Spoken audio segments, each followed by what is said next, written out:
باتیں بہت سی کہنی تھیں آپ سے، لیکن اتنا وقت نہیں ہے۔ اتنا ضرور بتا دوں گا کہ عارف اقبال سب سے پہلے مسلمان ہے، اس کے بعد سنی ہے، سبحان اللہ، اس کے بعد حنفی ہے، سبحان اللہ، اس کے بعد چشتی ہے، اور بس اس کے علاوہ میرا کوئی تعارف نہیں ہے، اور نہ اس کے علاوہ تم مجھے کچھ بنانے کی کوشش کرو۔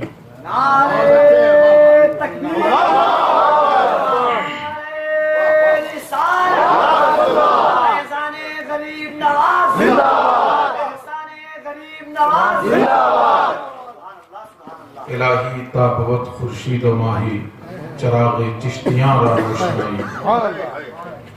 ہم دعا کریں گے کہ اللہ رب العزت جب تک یہ چاند و سورج قائم رہیں، چشتیوں کی روحانیت کا فیض سارے عالم پہ ایسے ہی برستا ہے۔ اور یہ بات دو چوک میں کہہ رہا ہوں، اور آپ بند دروازے کھول کر سن لیں کہ ہم ہر چیز میں سمجھوتا کر سکتے ہیں، غریب نواز کے معاملے میں سمجھوتا ہے۔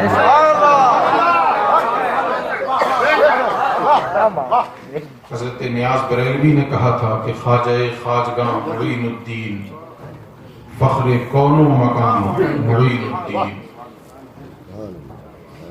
آسماں آستاں معین الدین۔ معین الدین کا آستاں جو ہے تو زمین پر، مگر وہ آسمان کو منہ چڑھاتا ہے۔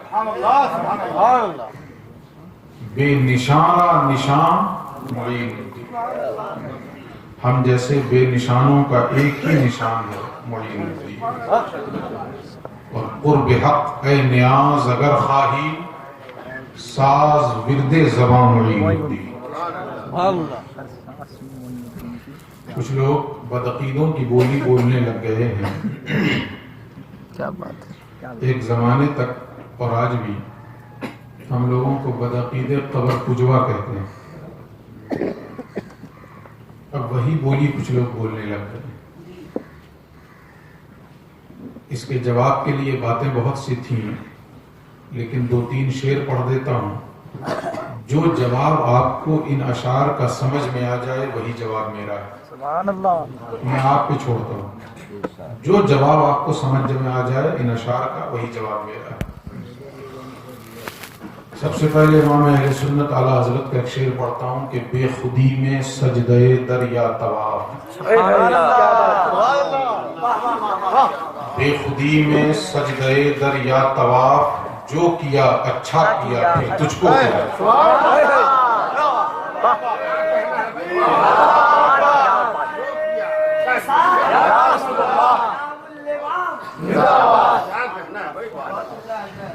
یہ الگ بات ہے کہ سروں کے اوپر سے گزر جائے اگر امام کا شعر تو اس میں ہمارا کوئی قصور نہیں ہے۔ نہ سمجھ میں آوے تو پھر ایک پروگرام کروا لیجئے گا، سبحان اللہ، شعر پہ گفتگو ہو جائے۔ کیا بے خودی یہ 18 کو پھر ہے، 17 کو بھی ہے، 19 کو بھی ہے۔ سبحان اللہ، بے خودی میں سجدے دریا طواف، جو کیا اچھا کیا پھر تجھ کو کیا۔ اب آپ خود سمجھ لیں، اور جو جواب اس شعر کا آپ سے بن پڑے وہی جواب میرا۔ دوسرا شعر سنیں حضرت بیدم شاہ وارسی۔ بیدم کہتے ہیں کہ بیدم تیری قسمت میں سجدے ہیں اسی در، بیدم تیری قسمت میں سجدے ہیں اسی در کے، چھوٹے نہ الہی اب سنگ درے جانا۔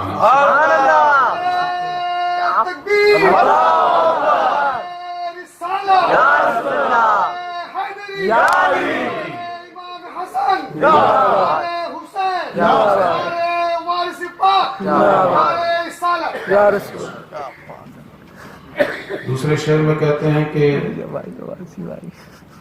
سنگ درے جانا پر کرتا ہوں جبیں سائی۔ چونکہ پہلے کے دونوں شعر میں سیدھے سیدھے سجدے کا لفظ استعمال ہوا نا۔ اعلیٰ حضرت کا شعر بے خودی میں سجدے دریا طواف، جو کیا اچھا کیا پھر تجھ کو کیا. اور دوسرے شعر میں نے کہا کہ بے دم تیری قسمت میں سجدے ہیں اسی در کے، چھوٹے نہ الہی اب سنگے در جانانا. اب اس کی وضاحت سن لیں کہ سنگے در جانا پر کرتا ہوں جبیں سائی، سنگے در جانا پر کرتا ہوں جبیں سائی، سجدہ نہ سمجھ نجدی سر دیتا ہوں نظر، سجدہ نہ سمجھ نجدی سر دیتا ہوں نظران.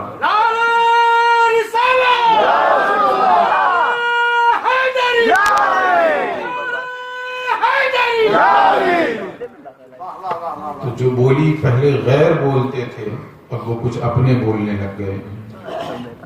ہم تو ہماری حالت تو گویم مشکل وگرنہ گویم مشکل، ہنساؤں تو بغاوت ہے رلاؤں تو بغاوت. کیا بات ہے، کیا بات ہے. ہمارا وہ مزاج ہی نہیں ہے. چونکہ میں بڑے درد کے ساتھ اپنے علماء سے گزارش کرتا ہوں کہ اہل سنت کے آپسی اختلافات کو اسٹیج پہ نہ لائیں. ویسے بھی اہل سنت بدعقیدوں کے مقابلے میں اس وقت کمزور پڑ چکی ہے. اور ایک بزرگ عالم دین کہا کرتے تھے، یہ بات بھی ذہن نشین کر لیں، ایک بزرگ عالم دین کہا کرتے تھے کہ سنیت کسی کی خدمات سے زندہ نہیں ہے، اپنی حقانیت سے زندہ ہے. ہم میں کا ہر 2 ٹکے کا شخص یہ سمجھتا ہے کہ یہ ساری بہاریں میرے ہی دم سے، ہم میں کا ہر 2 ٹکے کا شخص یہی سمجھتا ہے کہ ساری بہاریں میرے ہی دم سے ہیں. یہ تصور نکال پھینکیں، کوئی بھی نہ رہے گا جب بھی سنیت باقی ہے.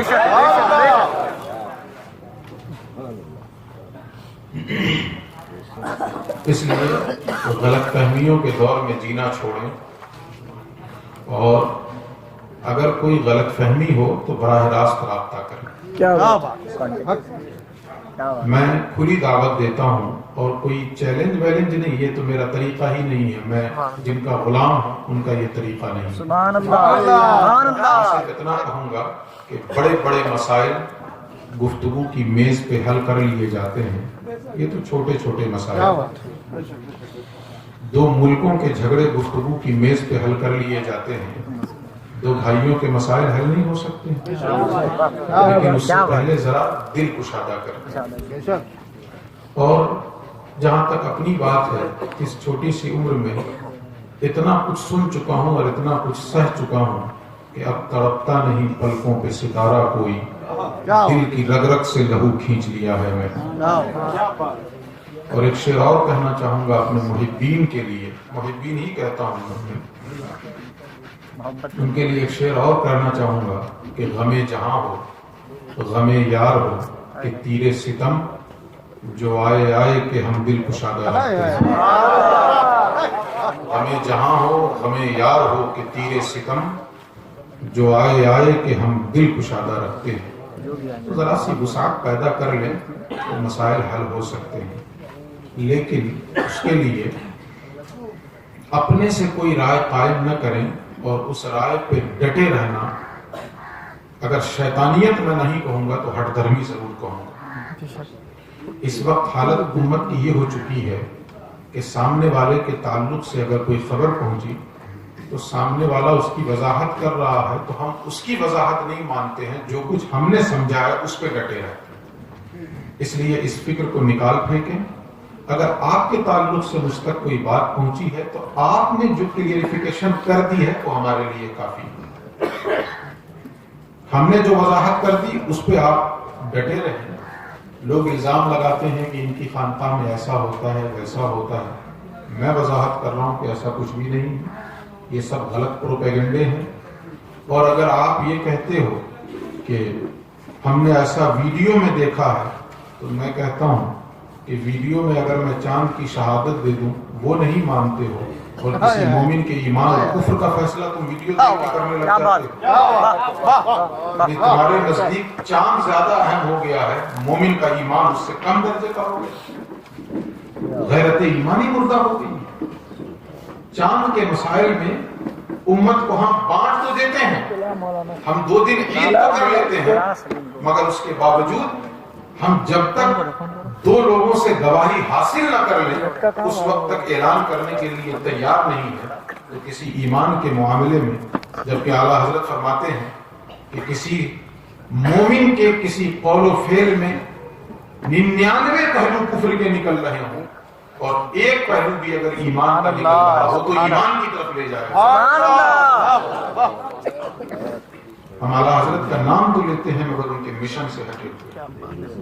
میں پوری ذمہ داری کے ساتھ کہتا ہوں اور جسے ہضم نہ ہو وہ ہم سے آ کے گفتگو کر لے فیس ٹو فیس، میں بتا دوں گا اسے. اعتقادیات میں میں مسلک اعلیٰ حضرت کو ہوں، تم نہیں.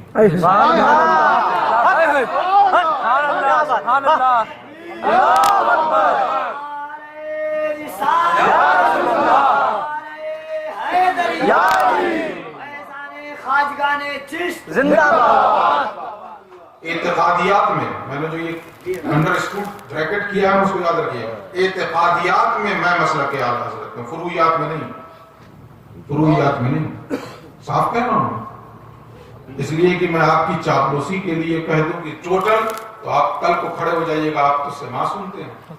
اعلیٰ حضرت نے منع کیا ہے تو ٹھیک ہے، اعلیٰ حضرت نے منع کیا. ہم فروعیات میں نہیں ہیں، اعتقادیات میں میں ہوں، آپ نہیں ہو. اور اگر کبھی موقع ملے تو ہم سے گفتگو کریں.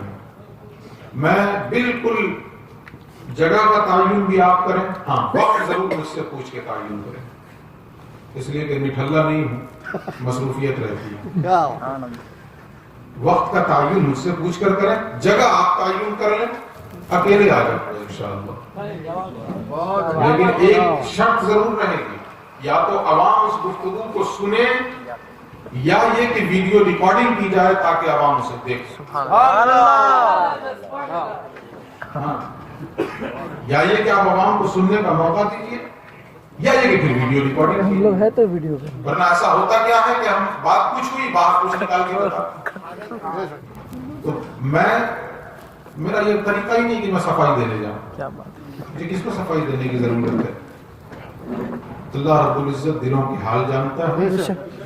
مجھے اللہ کی بارگاہ میں، اس کے رسول کی بارگاہ میں اور اس کے محبوبوں کی بارگاہ میں سرخرو ہونا ہے، آپ کے نزدیک نہیں ہونا. ایک روز ہمیں مر جانا ہے، پھر حق کہنے سے ڈرنا کیا. میں آپ کی چاپلوسی کروں، حق چھپا لے جاؤں اور کل کا سورج بھی نہ دیکھ سکوں تو فائدہ کیا ہے؟ اس لیے جو حق ہے، اگر میں غلط ہوں تو آپ مجھے سمجھا دیجیے، میں ماننے کے لیے تیار ہوں. لیکن سمجھانے کے لیے آپ قرآن و سنت اجماع لے کر آئیے. قرآن و سنت اجماع لے کر آئیے. اور اجماع 4 مسجد کے امام کا نہیں ہوتا ہے.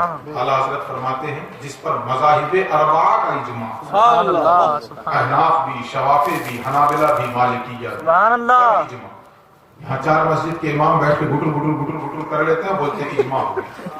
اس کو اجماع نہیں کرتے. کیا بات ہے. میں اعلیٰ حضرت کی بات بتا رہا ہوں. کاش کے پڑھے ہوتے ہیں، پڑھتے نہیں. سچی بات تو یہی ہے. میں نے تقریر میں کہا کہ ہم لوگ فخر سے بیان کرتے ہیں کہ اعلیٰ حضرت نے 1400 کتابیں لکھی یا 1200 کتابیں لکھی. اگر عوام میں سے کوئی شخص کھڑا ہو کے کہہ دے کہ مولانا ذرا 12 کتابوں کا نام بتا دیجیے تو ٹک ٹک دیدم دم نہ کشیدم، یہ صورتحال ہو جائے. اس لیے پڑھیں، پہلے پڑھیں. یہ سارے فتنے جو ہیں، یہ ساری خرابیاں جو ہیں وہ اس وجہ سے ہیں کہ ہم نے پڑھا نہیں. ہم نے عقیدے کی 4 کتابیں نہیں پڑھی ہوتی ہیں اور عقیدے پہ بحث کرتے ہیں اور عقیدے کے مسائل کو عوام کے درمیان لاتے ہیں اور عوام سے رائے حاصل کی جاتی ہے. مطلب عوام فیصل ہو گئی. تقریر میں بیان کیا جاتا، عوام سے کہا جاتا بتائیے وہ غلط ہوا کہ نہیں ہوا. عوام کہتی ہاں ہوا. بولے دیکھیے اتنے لوگ کہتے ہیں. اقبال کا وہ شعر سن لیں. اقبال کہتے ہیں جمہوریت ایک طرز عمل ہے کہ جس میں سروں کو گنا کرتے ہیں، تولا نہیں کرتے. ہم صرف سر گنتے ہیں، تولتے نہیں ہیں کہ اس سر میں کچھ ہے بھی کہ نہیں ہے. یہ صرف سر ہی ہے. حضرت حضور شیخ الاسلام کے خلیفہ ہیں حضرت علامہ قمر احمد اشرفی صاحب قبلہ بھاگلپور کے رہنے والے. تو جب میں نے اس میدان میں قدم رکھا، تقریر کے میدان میں، تو سچی بات یہی ہے کہ جب بھی کسی بڑے عالم کو دیکھتا اور تقریر کے لیے کھڑا ہوتا تو پیروں میں جنبش آتی تھی. تو میں نے ان سے عرض کیا کہ ایسا ایسا معاملہ رہتا ہے، آپ کچھ سمجھائیے، مجھے کچھ مشورہ دیجیے. تو انہوں نے کہا کہ گوبھی کے کھیت میں پریکٹس کیا کیجیے. میں سمجھا نہیں ان کی بات. انہوں نے کہا گوبھی کے کھیت میں کرسی لگا کے بیٹھ جائیے اور دیکھیے گا تو صرف سر ہی سر نظر آئے گا، وہ گوبھی نہیں، اس کو سر تصور کیجیے کہ سروں کے درمیان بیٹھا ہوں اور تقریر کر رہا ہوں. اور پھر جب اسٹیج پہ پہنچیے تو یہ تصور کیجیے کہ گوبھی کے کھیت میں بیٹھا ہوا ہوں. سبحان اللہ. اور اس کے بعد پھر آنکھ موند کر جو بولنا ہے بولتے. تو ہم لوگ بھی گوبھیوں سے تائید حاصل کرتے ہیں. اس لیے خدا کے واسطے یہ غیر علمی طریقے سے ہم لوگ باز آئیں. میں کمنٹ نہیں کر رہا ہوں آپ پہ، اللہ شاہد ہے، میرے دل کی حالت اللہ جانتا ہے. میں تو چاہوں گا کہ آپ کو اگر کوئی غلط فہمی ہے اور بدگمانی ہے تو براہ راست میرے پاس بیٹھیں، گفتگو کریں. اس سے زیادہ وضاحت نہیں کر سکتا. یہ